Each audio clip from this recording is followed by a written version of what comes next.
Mania stations are not difficult because of the knowledge.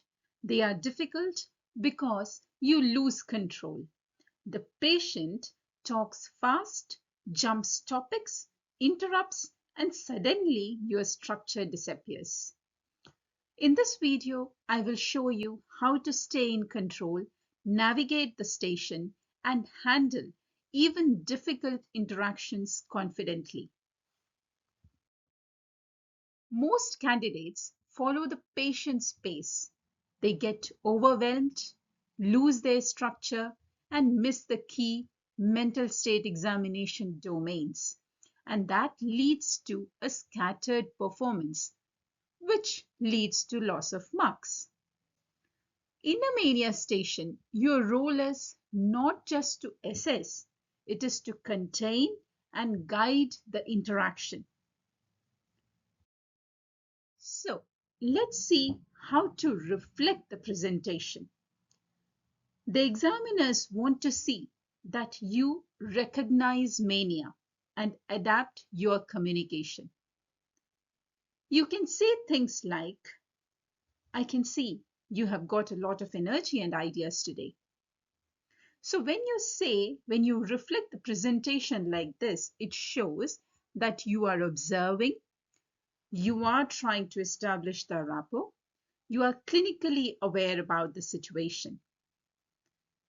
Now, don't ignore the presentation and jump straight into checklisty questions.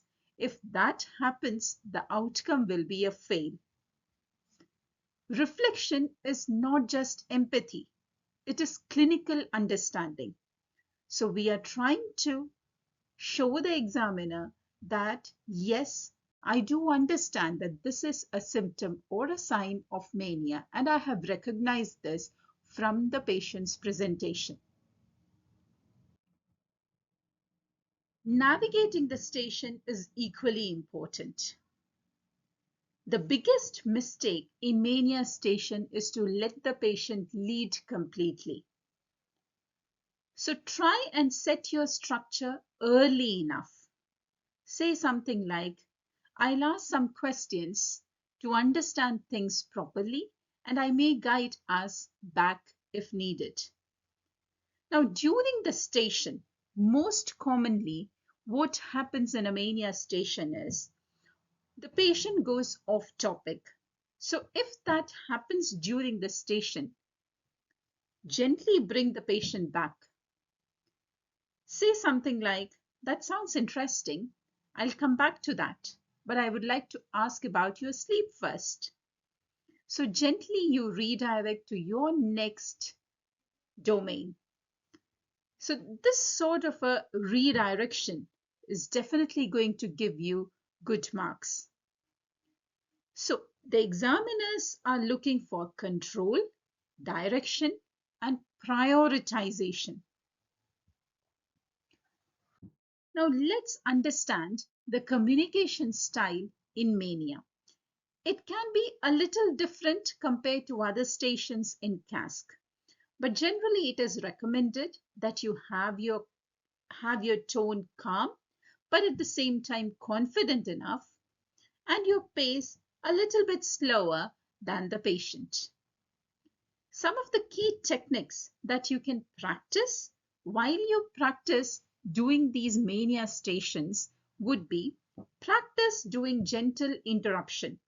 Now, this is a station where you need to frequently interrupt your role player in order to have a control over the station and in order to navigate the station properly in a structured way. So you can use different phrases for interrupting the patient. But I would suggest interrupt at the right place. What commonly happens is when you start with the station of mania, you yourself panic. And because of that panic, you keep interrupting without letting the role player say anything significant. So let the person say something significant so that when you interrupt, you can tick off many of the domains. So when you interrupt at the right place, like for example, when the person starts talking fast, for that you need to give few seconds for the person to talk. Now when the role player starts talking fast, gently interrupt. Mr. Smith, it appears like you're talking too fast and I feel it difficult to follow you. Can you tell me more about? So by saying this, what I did is I reflected upon the increased talk, I reflected upon the pressure of speech, and gently I have redirected the patient or the role player to the next thing that I'm interested in my structure. Similarly, at other places where you think that the person is talking a lot about his new plans or ideas, you can gently interrupt. Mr. Smith, I can see that you have lots of plans and ideas going around. Does that also mean that you have so many thoughts racing in your mind? So when you interrupt, the point is, the take-home message is, when you interrupt, it should be a meaningful interruption. It should reflect upon something. It should navigate the station to some other domain. Because remember, you speak for a lesser time in stations of mania. You get the chance to speak only when you interrupt. So interrupt at the right places meaningfully. Second thing that I would suggest you to do is signposting. You can signpost. Mr. Smith, thank you so much for talking through your plans, but I'm a bit concerned about your safety as well. So I have signposted that I'm gently moving into the risk assessment, and then link your risk assessment to the history or the MSE that you were doing so far. Third thing is about containment. You can say something like, towards the end of the station maybe, you have shared a lot. I will summarize to make sure I have what I have understood. So this is known as containment. So this is something that you can do towards the end of the station, maybe before asking about the impact, before asking about the coping, before doing a risk assessment, or even before assessing the insight. So those places are the right place where you can offer a containment phrase or sentence. But whatever you do, avoid competing with the patient's speed. Never compete with the patient's speed. Always keep your pace slower than your role player's pace. Avoid getting flustered and avoid rapid fire questioning. It is very common to feel time pressured in mania stations, but avoid a rapid fire questioning. Stay calm and confident.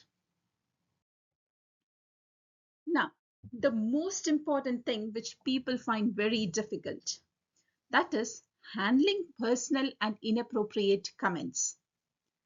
Now, there is one situation that often catches candidates off guard, and this is this situation, when the patient starts making personal or inappropriate comments.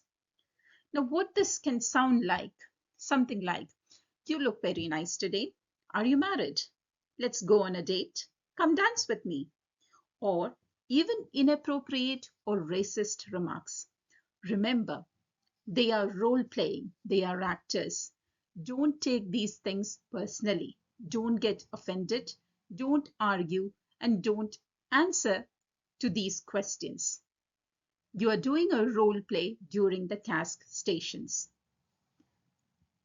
So the key principle is, when this happens in the stations, it is included in the role player script. You are being assessed on the professionalism, boundaries, and the emotional control. So how would you respond to such a situation? Step 1, stay calm. Avoid any visible reaction. Avoid feeling any discomfort. Step 2, don't engage personally. Now, this is not directed to you personally. This is part of a role play. Avoid answering to that question. Avoid encouraging it as well. Step 3, set a gentle boundary. Saying something like, I would prefer we focus on you and how you have been feeling. And step 4, redirect. You can redirect the patient to something different. Like, can I ask you more about your sleep recently? Now, the role player interrupting or commenting in these ways, making personal comments, can also be used to navigate the station.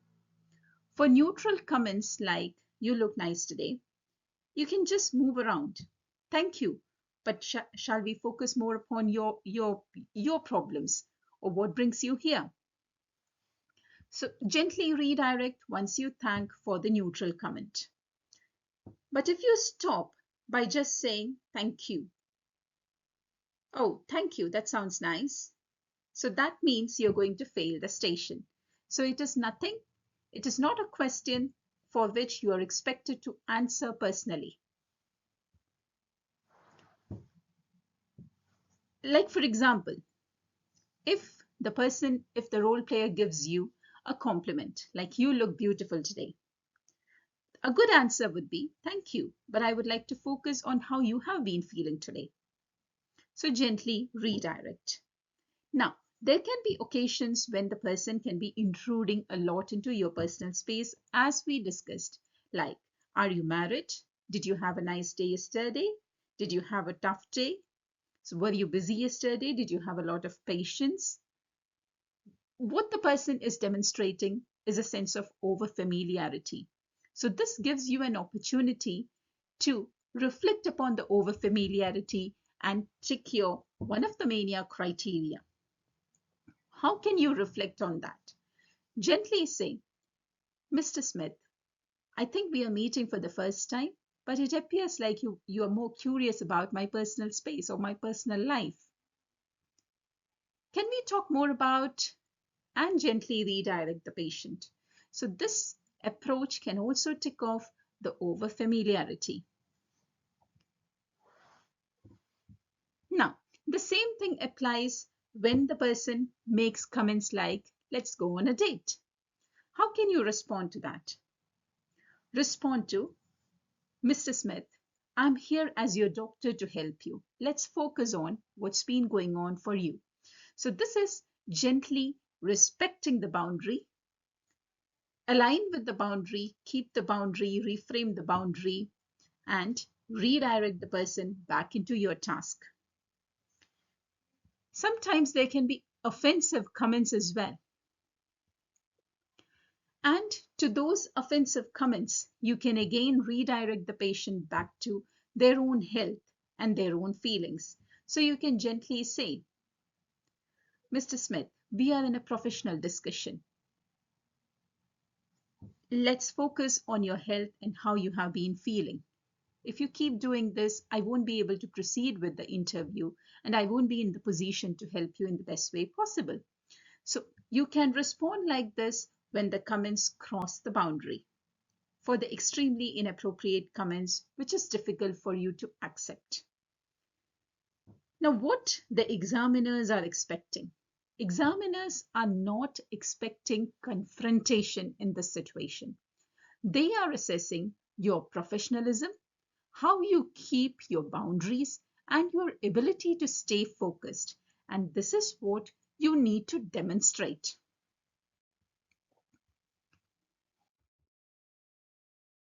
Now, let's look at this demonstration. If the patient says, patient is talking rapidly in the station and the candidate is responding, okay, so sleep, how about appetite? How about your thoughts?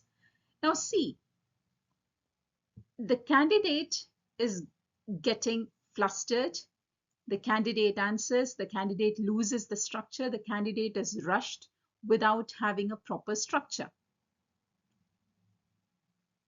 On the other side is the past version, where the candidate is responding like, I can see you have got a lot of thoughts and ideas. I will guide us through some questions so I understand clearly. Can I ask about your sleep first? So the candidate is gently reflecting upon the presentation. The candidate is trying to redirect the patient or the role player back to something else, which is important in this setting. So this is calm, structured, and a controlled approach. Mania behavior reflects disinhibition, impulsivity, and poor boundaries. Your job is to stay calm, structured, and professional. The common mistakes seen in mania stations are when the candidates start to engage personally. They laugh, they get defensive, they lose their structure.